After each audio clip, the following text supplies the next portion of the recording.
This team's not perfect. They haven't been playing their best ball. Changes could be made. Changes should be made. And obviously, we're not Mike Tomlin or Omar Khan, but we know what the Pittsburgh Steelers should be doing right now when they come out of the bye week and have those couple extra days of practice.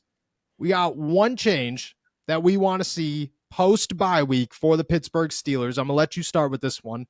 What is the one move, one change you want to see this team make when they return and head to L.A.?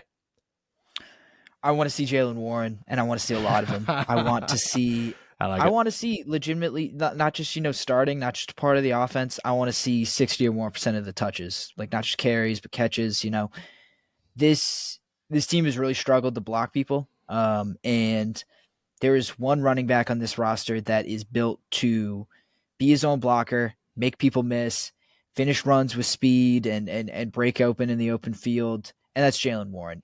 There is no one on this roster better suited to survive subpar blocking than Jaylen Warren. And I think not only will he be able to create some big plays, but he will also kind of create a residual effect where he loosens up the defense and he makes them more concerned about other things and opens up things for the passing game as well, keeps them on schedule, things like that. So I want, and I was going to say need, but I want more Jaylen Warren. I think this team needs more Jaylen Warren. I think he's, I was very slow to come around on this guy needs to maybe surpass Najee Harris. And I thought, it trickled into okay, maybe 50-50, ride the hot hand, whatever it is.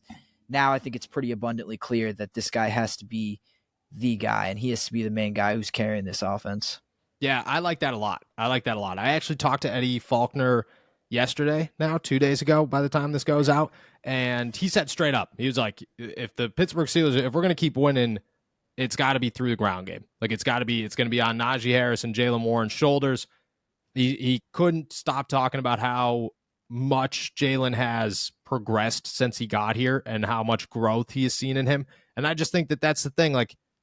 Jaylen at the beginning of the year was dynamic and versatile and could do everything, and a guy that was great to watch. Jaylen at this point in the season is a dude who on almost every other team is competing, if not starting, for that team. No matter who you put back there.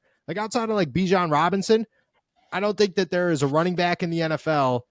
I mean, and I'm gonna have to really sit down and think about that. But I think that most running backs, Jaylen would at least compete for the job and have an opportunity and definitely contribute on every single team in the NFL. Najee's a dude who, he's had his moments. I don't think Najee's having a bad season by any means. I just think that I agree. If you flip them, if it is a Jaylen Warren with Najee Harris, I think it works out a lot better, especially for a team that definitely needs to jump on their running game just a tad bit more. What are you looking split 60-40? What's a good amount of carries for Jaylen Warren in a football game? I feel like it's got to be double-digit carries, and then closer to even if you fall short of that, it's got to be 15 touches at least. Yeah. It's with Najee 10. Najee 10 total or something like that. Use him goal line, short yardage. I feel like that'll work too. But Jaylen's got to be your go-to guy. I think he and George have been really the two explosive play guys. It's probably your two best offensive players so far this year. In my opinion, I think if you look up I think Najee's having a marginally better statistical season, but I think that has a lot to do with opportunities too. And I think Jaylen has a much better chance of being an impact player in both the passing game and the running game in a way that Najee is not.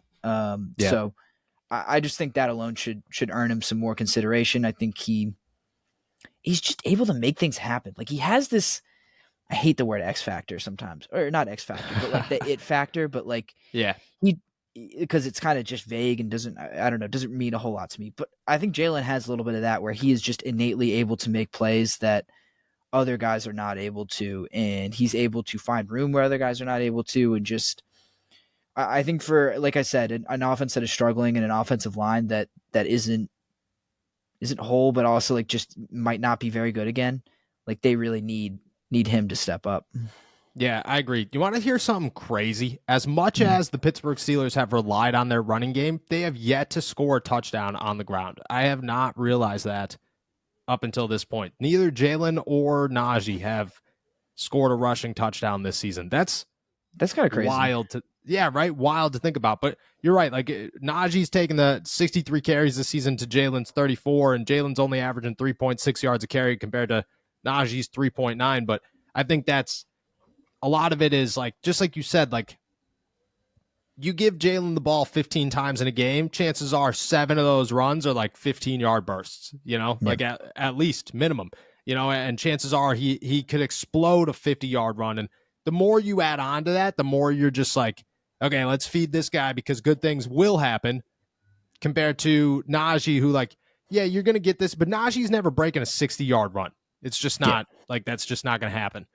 He doesn't have that in him. And if you continue to hammer Najee the way that you're hammering him, you know what you're going to get. You know what I mean? You know what the ceiling is, and the ceiling's great, and you want the ceiling.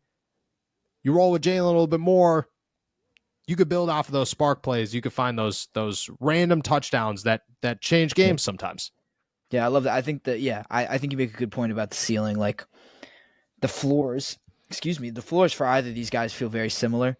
Excuse me again. Geez. The ceilings seem, sorry, that's Permani's sandwich coming back up that I had for lunch. Oh, wow. That sounds like a great lunch right there. It was fantastic. But the floors feel very similar. The ceilings feel vastly different for both of these guys. And I think that Jaylen is just able to has the potential to hit a higher ceiling than Najee does. Yeah, I agree. It's a perfect way to put it. All right. My one change that I want the Pittsburgh Steelers to make coming out of the bye week. And, it stinks to do this because sometimes you have to talk about guys that you just like. I think Mason Cole is one of maybe the best dude in the Pittsburgh Steelers locker room. Like, I think he's a perfect leader. I think for a center, you have to address the media way more than any offensive lineman. I think he does that so well. He's real open with us. He's just a good dude. You know what I mean? Like, he's a good dude that you could walk in there and you could bullshit about Michigan football because it's where he went to school. And he's good vibes at all times. I think coming out of the break, if James Daniels is healthy, or when James Daniels is healthy, I really think that you got to put James Daniels at center. He played there in Chicago. He played a little bit there at Iowa. You start Nate Herbig at guard. You put Mason Cole on the bench. He's clearly your worst offensive lineman. He's clearly struggled this season. James Daniels is position flexible. Nate Herbig played well the last 2 games. I just don't know how I think that you're avoiding it just because you like Mason Cole, and I don't disagree with that. But if you're going to make a business decision and make your offensive line as good as it could be, I think you possibly clog up a major hole by replacing Mason Cole with James Daniels when he is healthy. Yeah, I think you're spot on in saying that Mason has really struggled this year. Good guy, but you can't ignore what he's done on the field.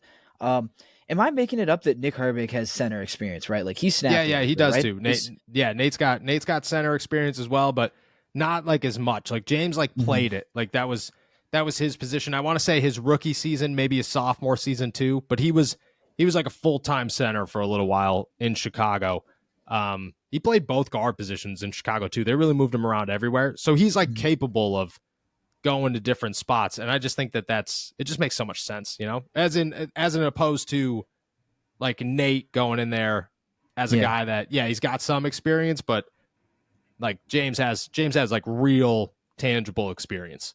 Yeah. Yeah. That makes it. Cause I was going to say like, it might, you could think about keeping James at his natural position. And then, Nick, maybe, if you're trying to slide a guy in, if you're thinking about continuity, that might help a little bit. But yeah, if James has that experience, if you think this is where, if you think this is kind of the best like allocation of resources, like you could put Nick at center, but if you can keep him comfortable at a guard, or Nate, excuse me.